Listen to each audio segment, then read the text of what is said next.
Hi friends, இந்த வீடியோவில் இன்றைக்கி டே எப்படி போச்சுன்னு வீடியோக்குள்ளே போய் பார்க்கலாம் வாங்க. இன்றைக்கி மட்டன் குடலும் நுரையீரலும் வாங்கியிருந்தோம். நான் இது வரைக்கும் குடல் க்ளீன் பண்ணது கிடையாது. ஸோ மாமியார் மாமனார் க்ளீன் பண்ணி கொடுத்தாங்க. நான் இந்த மாதிரி சுடுதண்ணியில் மஞ்சத்தூள் போட்டு கொஞ்சம் கொதிக்க வச்சு எடுத்துக்கிட்டேன். இன்னும் கொஞ்சம் டர்ட் இருந்தால் வந்துரும்னு.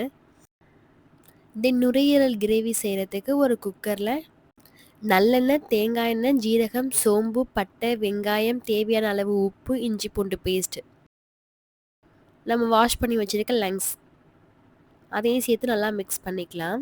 கொஞ்சம் கவுச்சி ஸ்மெல் போகிற வரைக்கும் மிக்ஸ் பண்ணிக்கலாம்.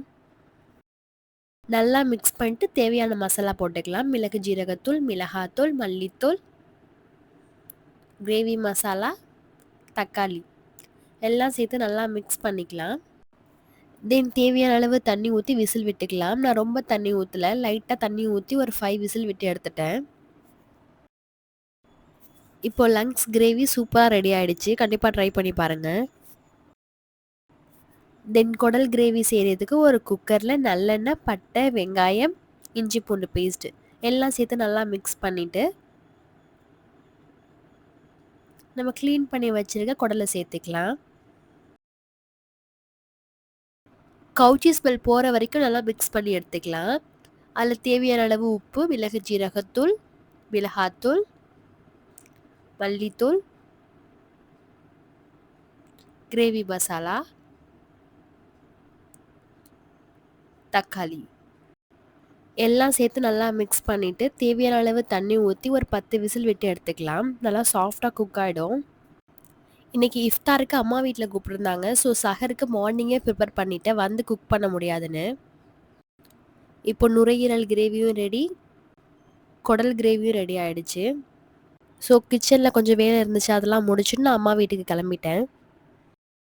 எனக்கு ஷவர்மா பிடிக்குன்னு அண்ணன் ஒய்ஃப் குபூஸ் ப்ரிப்பேர் பண்ணி வச்சுருந்தா. நான் வெஜிடபிள்ஸ்லாம் கட் பண்ணி கொடுத்துட்டேன். தென் மைனஸ் ப்ரிப்பேர் பண்ணி நம்ம கட் பண்ணி வச்சுருக்க வெஜிடபிள்ஸில் சிக்கன் பிச்சு போட்டு நம்ம தேவையான அளவு மைனஸ் ஊற்றி மிக்ஸ் பண்ணி வச்சுக்கலாம். தென் சமோசாக்கு அண்ணன் ஒய்ஃப் ஸ்டஃப் பண்ணி ஃபோல்ட் பண்ணி கொடுத்தா நான் ஃப்ரை பண்ணி எடுத்துட்டேன். இஃப்தாருக்கு இன்னும் கொஞ்சம் நேரம் தான் இருக்குது. ஸோ டக்குன்னு ப்ரிப்பேர் பண்ணி எல்லாத்தையும் அரேஞ்ச் பண்ணணும்.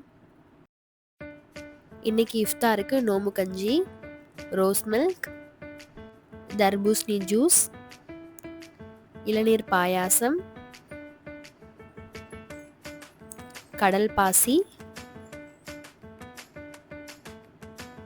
ஷவர்மா, சமோசா, வடை எல்லாம் ரெடியாக இருக்குது. வாங்க சாப்பிட்லாம்.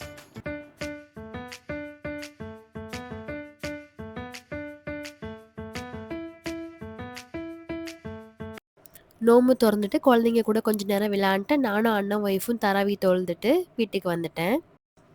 என் சஹர் சாப்பாடு இன்றைக்கி இப்படி தான் போச்சு. உங்கள் வீட்டில் இன்றைக்கி என்ன சாப்பாடுன்னு கமெண்ட் பண்ணுங்கள். இந்த வீடியோ பிடிச்சிருந்தா சப்ஸ்கிரைப் பண்ணிக்கோங்க.